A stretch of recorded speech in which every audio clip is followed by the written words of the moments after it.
the last poll I want to bring up, Jason, is do veterans rated at 100% P&T, do you think they got that because they over-exaggerated their symptoms? And this one is a really weird split, and I added some jokes in there in the bottom, right? So we have a 46-47 yes, no, and then a 4-4 yes, but you suck, and no, but you suck. Whatever. People like to talk baloney on me. That's fine. And it's just, I think it goes to show that this is the issue where veterans are split on.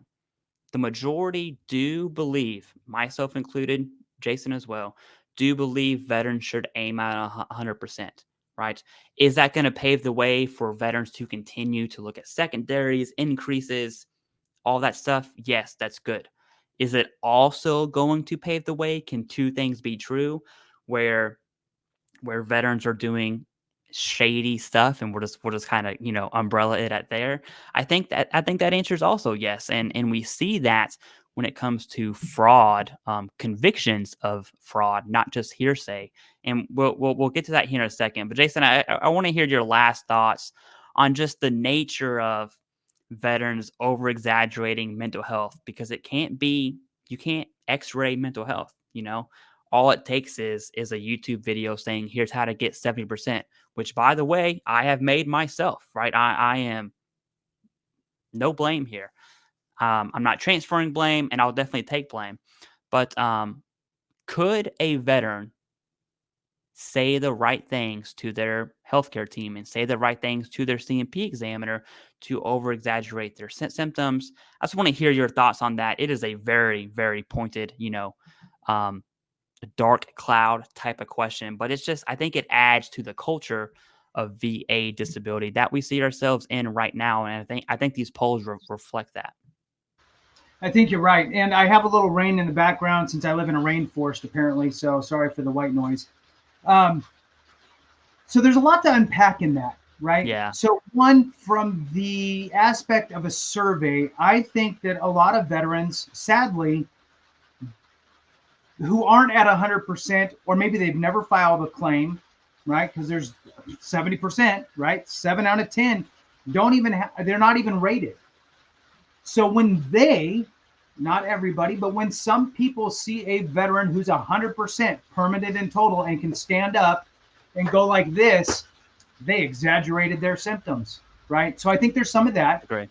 And I try to dispel that, and I think we try to do that here with the fact SMC is really the higher levels, right? So if you see somebody on SMC and they're like, oh yeah, I'm on SMC, right? And they're doing all this and they're riding a motorcycle and golfing and doing everything and everything's great. Well, they're not on full SMC. They are not at 11 grand. I'm sorry. So, yeah. So you have to take everything with a grain with regard to percentages. And we've talked about it before, Clay. There's a lot of nuance, not just with the VA, but every single veteran has a different story on what they're dealing with, right? Somebody might be 50% for migraines. The other person might be 10%. Somebody might be 50% for sleep apnea. The other person doesn't have a CPAP, so it's less. Somebody might have 60% for GERD. Somebody else has 10% for GERD, right? Well, we have the same ailments, right? So granted, some of these ailments that veterans are service connected for rely on the veteran self-attesting to their signs, symptoms, durations. Can you game that? Yes. Mm-hmm. You're talking about your own symptoms. You know you better than anybody. No doctor can tell you how you felt the last 30 days. You have to tell them. There's other ailments, range of motion stuff, which I guess you could try, but I'll tell you what, boy, when they pushed on my back down in my lumbar, both my knees buckled, and the poor lady was trying to catch me as I was going to the ground because they hit some sort of, I don't know, radiculopathy thing, checking and poking and prodding. So some things are harder to game, we'll call it, than others. And I'm going to segue a little bit here, Clay, and I know you're going to love it. I think that some of that, because of course it does happen. Of course it does. Should it? No. I disagree with that. Know yourself, speak your story, run your own race. It is what it is. But of course, people are going to try to game the system. And I think some of the overzealous C&P examiners are trying to cut through some of that.